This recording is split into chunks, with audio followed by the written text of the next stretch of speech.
El día de hoy hablaremos sobre 5 suplementos que te pueden ayudar al manejo de la glucosa si padeces de resistencia a la insulina, síndrome de ovario poliquístico, incluso diabetes. Así que te recomiendo que te quedes hasta el final de este episodio. Mi nombre es Dulce Dagda, soy nutrióloga, tengo una maestría en nutrición y dietética y estoy certificada como nutrióloga holística. Y recuerda, primero, un disclaimer, tenemos que decir que cada quien tiene que ir acompañado de su profesional de la salud. Yo soy nutrióloga, pero no soy tu nutrióloga, puedo ser tu nutrióloga si así lo deseas. Te voy a dejar la información aquí abajo. Dicho esto, cuando tú tienes resistencia a la insulina, en lo primeritito que tienes que enfocarte es en la dieta, la alimentación. Recuerda que dieta, si nunca habías escuchado qué es en sí la dieta, porque siempre escuchamos dieta y pensamos en dieta en un régimen súper estructurado y súper difícil de seguir, que tiene muchas condiciones y que hay restricción, ¿no? O sea, lo primero que pensamos en dieta es en restricción y en realidad la dieta es cómo comes, básicamente. Hay dietas que son muy altas en carbohidratos, hay dietas que son bajas en carbohidratos, hay dietas veganas, hay dietas vegetarianas, etcétera. Pero realmente dieta se refiere a la manera en cómo tú comes los alimentos. Entonces es muy importante que te fijes en qué estás comiendo. El manejo de la glucosa, si a ti ya te diagnosticaron con resistencia a la insulina, diabetes, síndrome de ovario poliquístico, tienes que fijarte sí o sí en lo que comes y qué es lo que está detonando las elevaciones de glucosa, porque esas elevaciones prolongadas en el tiempo son lo que nos va a predisponer a otras enfermedades. Hay personas que dicen que no importa mucho esos niveles de glucosa, que da igual si no padeces algún tipo de estas enfermedades de síndrome metabólico, pero ¿qué fue primero, el huevo o la gallina? Ahí es donde tenemos que aclarar un poquito el asunto. Actualmente lo que he estado investigando, leyendo, yo les recomiendo mucho al doctor Benjamin Bigman. Él explica muy a fondo, es un PhD que ha estado investigando mucho el tema de la insulina, el impacto de la insulina en nuestro cuerpo. Cómo estos insulinazos que le estamos dando a nuestro cuerpo constantemente a través de los picos de glucosa, porque si no hay picos de glucosa, no hay picos de insulina. Espero que me explique. O sea, para que pueda entrar la glucosa a nuestras células, tiene que haber insulina. Entonces, estos insulinazos prolongados en el tiempo, y esto estoy hablando de una persona que produce insulina, que no tiene diabetes tipo 1, me estoy orientando más hacia la diabetes tipo 2, síndrome metabólico, aquí vamos a excluir a la diabetes tipo 1 porque es diferente. Así es como con estos picos se va produciendo un exceso de insulina en el cuerpo y el cuerpo se va volviendo resistente a ella. De ahí la importancia de cuidar esos picos de glucosa y esos picos de insulina prolongados en el tiempo. No quiere decir que nunca los vayas a tener o que es malísimo tenerlos de vez en cuando o una vez al día. O sea, no pasa nada. El problema es la recurrencia, estar elevando la glucosa constantemente y no tener algo que mitigue ese impacto. Por ejemplo, si vamos a hacer ejercicio, perfecto, o sea, podemos comer algo que puede elevar la glucosa un poquito y no va a pasar absolutamente nada porque el músculo va a utilizar toda esa glucosa a tu favor para mejorar y para reponer la masa muscular, porque pues hay rupturas musculares y requiere de la glucosa. Entonces, no importa que tengas o no tengas resistencia a la insulina, deberíamos todos de cuidar por lo menos relativamente lo que estamos comiendo, ¿no? ¿Qué es lo primero que hay que hacer? Bueno, hay que enfocarnos en lo natural, en lo no procesado, en lo que contenga mucha fibra. En el plato de Harvard o el plato del buen comer, depende de dónde tú vivas. Aquí en Estados Unidos a mí me gusta mucho promover el plato de Harvard.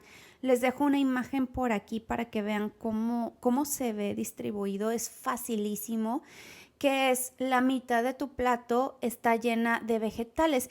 Ellos ponen vegetales como la cuarta parte y la cuarta parte de fruta. A mí la fruta me gusta dejarla como de postre. Entonces, mínimo la mitad que sean de puros vegetales. La cuarta parte de proteína y la cuarta parte de tu carbohidrato y una porción de grasa. Ellos incluyen el lácteo, personas que simplemente no les cae muy bien el lácteo, pero esto estamos hablando de una manera muy general. El lácteo que puede ser un vaso de leche, yo preferiría cambiar el vaso de leche por yogur, por ejemplo, o kefir, que ya es un alimento fermentado que no te va a dar ese pico de glucosa comparado con la leche, porque he visto esos picos o esas elevaciones muy importantes con la leche, porque tiene 15 gramos de azúcar. Pero bueno, cambiando el lácteo por ahí, por algo más fermentado como el kefir o el yogur griego. A mí me gusta mucho el yogur griego. Ahora, podría ser yogur natural, pero que sea de este natural, ¿no? No procesado. Y de preferencia, si tú lo haces en casa, no está tan difícil, que tengo muchas recetas. Tengo en mi Instagram, tengo receta y muestro cómo hago mi propio yogur griego, cómo hago el kefir, con los granos de kefir, etc. Bueno, y viene el vaso de agua, por supuesto, y ya. Y comer 3 veces al día. La verdad es que yo me he salido un poquito de esta estructura que la mayoría de los nutriólogos te van a enseñar, porque es lo que te enseñan en la escuela. En la universidad, yo acabo de terminar mi maestría en nutrición clínica. Todavía no puedo decir que soy maestra en nutrición clínica porque no me ha llegado mi título. Apenas lo acabo de terminar la semana pasada. Finalicé, ya hice mi examen, ya terminé mi trabajo final de la maestría, etc. Seguía mucho esta tendencia de enseñanza de que tenemos que estar comiendo pues varias veces al día, no nada más 3, sino 5 veces al día. Pero leyendo otras perspectivas, la verdad es que me hace muchísimo más sentido estar comiendo solamente 3 veces al día, bien comidito, y a lo mejor, de ser necesario, meter un snack, pero de ser muy necesario, porque comer entre comidas, y si tú no lo balanceas, si tú no le, por ejemplo, puedes poner vegetales, y ahí también va a depender muchísimo de la persona y sus necesidades. Hay gente que le gusta comerse, por ejemplo, una manzana, así, con el estómago vacío, y vacío entre comidas, pero no va a ser lo suficiente la comida que comiste, por ejemplo, hace 2 o 3 horas para mitigar ese golpe de glucosa. Entonces se come la manzana nada más y va a tener esa elevación. Entonces, ¿cómo hay que cuidar esa elevación? Yo preferiría meter esa manzana como postre después de tu alimento. O sea, ya te comiste tu ensalada, tu proteína, tu grasa. Ahora sí meto mi manzana como un postre. Y está bien, porque tiene fibra, y si no tienes ningún problema, pues la puedes incluir. Incluso una persona que tiene resistencia a la insulina o diabetes la puede incluir siempre y cuando sepa cómo hacerlo, y de esa manera, y que sea en porción. Ahora, hay personas que tienen ya la diabetes totalmente descontrolada, que están amaneciendo en 200 o 180 de glucosa. Yo ahí sí quitaría. Tenía una dieta cetogénica, pero esa soy yo como nutrióloga, y sabiendo llevar al paciente de la mano y decirle cómo hacerlo, y no nada más llenarlo de puras grasas y chicharrón, que es la mayoría que siguen, ¿no? O sea, por ejemplo, estos TikToks o Reels que promueven muchísimo las dietas que son altísimas en grasas saturadas, que también es otro tema, lo de las grasas saturadas, que no son el demonio, pero tenemos que saber utilizarlas también a nuestro favor. Es que no todo es blanco o negro. Bueno, ya que dijimos cómo es la alimentación que deberías de seguir de manera general, esto va a ser, lo mejor es particularizar o personalizar con cada quien, va a ser distinto, pero céntrate en esta parte. Bueno, ya que dejamos muy en claro el cambio de la dieta, que es absolutamente necesario para poder revertir esa resistencia a la insulina, porque de nada va a servir que yo venga y te diga, aquí va, 1, 2, 3, 4, 5, los suplementos, si no vas a hacer estos cambios. El cambio número 1 es la dieta, y el cambio número 2 es el movimiento. Necesitas que tu cuerpo se esfuerce, que le des este estímulo al músculo para que pueda utilizar la glucosa, para que crezca ese músculo. Y no creas que va a crecer así una cosa exagerada. Por muchas pesas que hagas, si eres mujer, no va a crecer el músculo muchísimo. O sea, yo llevo años. Cuando te digo años, son más de 15 años que yo ya llevo entrenando. Sí, desde que yo era adolescente yo entreno pesas. Y aún así, no estoy como muy grande, ¿verdad? O sea, creo que ya depende mucho de la alimentación. Para que pueda crecer la masa muscular exageradamente, tienes que estar en un superávit calórico. Es decir, tienes que comer más calorías de las que tu cuerpo necesita para que subas esa masa muscular y en el proceso puede que también acumules algo de grasa, pero también ese es otro tema que no me quiero adentrar mucho el día de hoy. Simplemente quiero decirte que hacer ejercicio, darle el estímulo al músculo es indispensable, es la mejor moneda que tú puedes darle a tu cuerpo como inversión para el futuro. El músculo te va a proteger en tus huesos, o sea, la masa ósea se protege a través de la masa muscular. Le estás dando longevidad porque eso te va a permitir moverte, te da movilidad y te da estructura y te da mejor tasa metabólica basal, es decir, por el simple hecho de estar sentadito aquí sin hacer absolutamente nada, tu cuerpo está quemando más calorías, está utilizando mucho mejor la glucosa. Y yo lo he visto inmediatamente cuando, por ejemplo, hago ejercicio de pierna o pompi y pierna, que es lo que más demanda requiere porque pues, son músculos muy grandes. Y cuando traigo ahorita sí traigo puesto un monitor continuo de glucosa. Ahora, mucha gente me pregunta que por qué los uso constantemente. Es porque yo tengo una colaboración, no es partnership, es una colaboración con Tastermonial, que es una app, que es la mejor que he encontrado hasta el momento y que te mandan los monitores continuos de glucosa. Entonces, por eso tengo ese partnership. No es partnership porque no me pagan, solo me lo dan y a mí me sirve muchísimo para hacer experimentos y uno de los experimentos que he hecho es esto, de hacer ejercicio, irme al gimnasio, hago pierna y regreso y como alto en carbohidratos, o sea, meto bastante carbohidrato, cosa que antes no. Hubo una temporada que yo estaba cuidando mucho la ingesta de carbohidratos por mi background que tengo. Yo tengo una disposición muy alta de padecer diabetes. Cuando me hice el estudio de genética me sale, me parece, creo que era un 78% de padecer diabetes. Es muy alto. Entonces yo me tengo que cuidar bastante y no todo el mundo se tiene que hacer estos estudios genéticos de entrada. Si tú ya tienes un background latino, tienes una predisposición mucho más alta de padecer diabetes. Hago este experimento como bastante carbohidrato y no se me eleva absolutamente nada. O tengo una elevación así como comparado que cuando no hago ejercicio se queda elevado más tiempo, entonces no me puedo dar ese lujo. Nuevamente, los carbohidratos no son el demonio, tenemos que saber utilizarlos a nuestro favor y tampoco te digo tienes que comprarte un monitor porque si no te lo compras, por Dios, estos monitores ¿cuánto tiempo tienen que existen?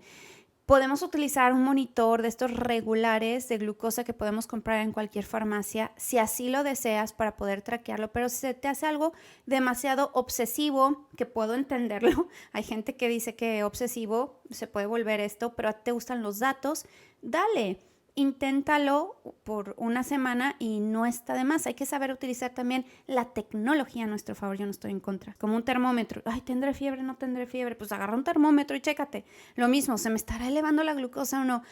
Compra un monitor, puede ser continuo de glucosa, que están caros, pero puedo comprar uno en la farmacia o agarrar el de mi abuelita y cambiarle la lanceta y yo me estoy checando la glucosa también, o sea. Bueno, ahora sí vámonos con el tema de hoy. Ya sé, me tardé como 10 minutos en empezarlo, pero es que si no lo digo, además para eso es este podcast. En el canal de YouTube, la gente se me ha quejado mucho de ¿por qué no vas al grano? ¿Por qué? Esto ya se ha convertido en un podcast. Para mí, mi prioridad es el podcast. No es tanto los videos de YouTube como anteriormente los hacía, que iban muy al grano, que tenían muchísima edición. Ya no. Para mí lo más importante es simplemente transmitir el mensaje y no lo hago ni por views y no lo hago por volverme ni famosa ni nada influencer. Lo hago porque sí quiero transmitir el mensaje correctamente a las personas que lo desean, que tienen la mente abierta para aprender. Por eso tengo un podcast ahora. Entonces, si tú no estás contento con este canal de YouTube, porque lo estás viendo desde YouTube y dices, no, yo quiero algo como más, vete a TikTok, ahí sí digo las cosas tal cual al grano y punto, 1 minuto y se acabó. Pero podcast para mí es un momento de desahogo también, un momento, es mi terapia. Sentarme aquí enfrente de la cámara con ustedes también es bastante terapéutico. Entonces es como estar platicando con un paciente, con un amigo, con una amiga, con un conocido. Bueno, ahora sí, entremos en el tema. El primero, el magnesio. Así es, el magnesio interviene en más de 300 funciones en nuestro cuerpo. Trabaja con los receptores de la insulina y es algo que la mayoría de la gente no te lo cuenta o la mayoría de los nutriólogos no cuenta, pero trabajan con los receptores de la insulina. Es un mineral, el magnesio, y trabaja en los receptores para que pueda almacenar el azúcar en nuestras células. Los niveles bajos de magnesio se han relacionado con una mala sensibilidad a la insulina y se han asociado con la diabetes tipo 2 también. De hecho, la mayoría de las personas estamos deficientes en este mineral, por eso es difícil sobrepasarte de la dosis de magnesio. Hay una manera de que puedas darte cuenta si estás sobrepasándote de magnesio y es que lo consumas y te laxes. O sea, si te estás laxando o si estás yendo al baño como muy suelto, significa que te pasaste de la dosis, pero en la mayoría de los casos te ayuda incluso a mejorar el tránsito intestinal, sobre todo el citrato de magnesio. Cuida que sea citrato o bisglicinato o glicinato de magnesio. Significa bisglicinato o glicinato que trabajan con un aminoácido, le agregan un aminoácido, en este caso la glicina, o 2 moléculas de glicina y así de esa manera se absorbe mejor en el cuerpo, es lo que han descubierto. Y sí, efectivamente, por ejemplo, el óxido de magnesio casi no se absorbe, ese no te recomiendo, mejor busca bisglicinato, glicinato, malato y todos los demás. O sales de Epsom también, en las noches puedes meter tus piecitos o si tienes una tina bien relajante y rico además. En general se recomienda de 250 a 400 miligramos al día. Hay un tipo de magnesio que es el treonato, que ese es el único que sí te recomendaría durante la mañana, porque el treonato te puede, y esto le pasó a un paciente que estaba consumiendo el treonato por las noches y me dice, es que estoy teniendo sueños rarísimos y como que mi mente me da muchas vueltas en la noche. Dije, es porque pasa la barrera hematoencefálica y hace que te concentres más. Entonces es mejor tomarlo durante la mañana que durante la noche. Ahí nada más les paso el tip. El suplemento número 2 y que está muy de moda últimamente con esto de los Ozempic, que han dicho, no sé, yo lo encontré en TikTok, alguien que puso o que decía que la berberina, el número 2 es la berberina, era el Ozempic natural o el Ozempic de la naturaleza, porque sí promueve la formación, porque promueve la estimulación de esta hormona que se llama GLP-1, pero es muy poquito, o sea, nada que ver con el semaglutide o el Ozempic, o sea, no se compara para nada. Te va a ayudar a utilizar mejor la glucosa como fuente de energía, sí, pero tampoco va a bajar tu glucosa a niveles como la metformina. De hecho, se parece un poco el efecto de la metformina con la berberina y no tiene efectos secundarios comparado, o sea, todo va a tener efectos secundarios. No me voy a poner aquí a decirte cada efecto secundario porque además en cada persona va a ser diferente si se sobrepasa la dosis. Pero en términos generales es de lo que menos efectos secundarios va a tener comparado con un medicamento como lo es la metformina o el GLP-1, el Ozempic, semaglutide. Tengo un episodio sobre ello, pero ¿saben qué? Que quiero traer a una experta en hormonas para que platique, y digo experta porque ya tengo a alguien en mente, para que me explique más sobre el GLP-1 desde su perspectiva, que ella sí lo está utilizando en su práctica, cómo es la dosis, algo más correcto de alguien que ya lo está utilizando en su práctica. Número 3, el inositol y más precisamente mioinositol. Se ha enfocado más hacia el lado de las mujeres con síndrome de ovario poliquístico, pero ¿qué creen? También funciona muy bien para mujeres en perimenopausia porque tiene un impacto positivo en las hormonas sexuales. Y en los hombres, en los estudios que he visto, ayuda mucho a controlar estos mood swings, o sea, los cambios de humor, cuando de repente estás como muy deprimido y luego estás muy eufórico, pero en la mayoría de los casos es para depresión. Lo que quiero decir con esto es que se ha enfocado muchísimo hacia la parte de las mujeres, utilizar el mioinositol, pero también tiene efectos positivos en los hombres y también en el sueño. Puede impactar positivamente a la hora de dormir. Puedes tomar poquita cantidad en las noches y eso te va a ayudar a relajar más. Ahora, ¿que va a quitar el insomnio por completo? No, porque el insomnio puede llegar a tener diferentes raíces y no nada más es una sola cosa, o que te tomes la pastillita y con eso te vas a quedar dormido. No, hay que averiguar de dónde viene ese insomnio. Pero bueno, a grandes rasgos, términos generales, sí te podría ayudar el mioinositol, que se considera la vitamina B8. El número 4 es el cromo, más específicamente el picolinato de cromo. Es una forma del cromo que se absorbe también mucho mejor el picolinato de cromo. El cromo es un mineral esencial que desempeña un papel muy importante en la regulación de insulina en nuestro organismo. Nosotros necesitamos del cromo de la dieta, lo obtenemos. La deficiencia de cromo se ha relacionado con la resistencia a la insulina, más o menos. Para el manejo de la glucosa se están recomendando 200 microgramos al día, pero esto va a depender muchísimo de la persona. Nuevamente, no estoy dando una recomendación tal cual de ve y tómate 200 microgramos, claro que no, tienes que ir acompañado del profesional de la salud porque en dosis altas puede ser tóxico, como todo, ¿ok? Bueno, y el número 5, estaba viendo varios estudios, es el GABA.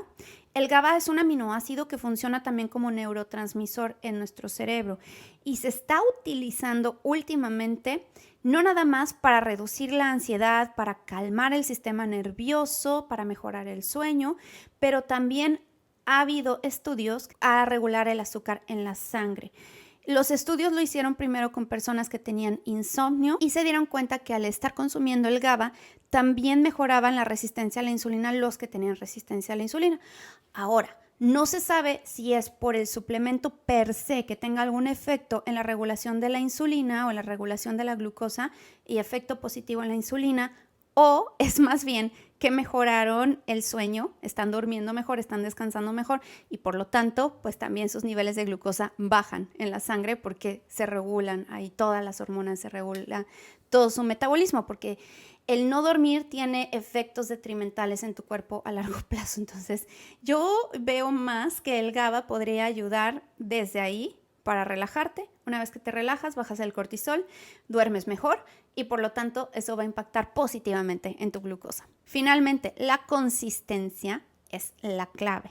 Mantenerte, otra vez, hacemos resumen, activo, dormir bien, sobre todo si eres de esas personas que se quedan mucho tiempo en la cama viendo la televisión o haciendo otras cosas o viendo el celular, el TikTok en las noches, no te quedes.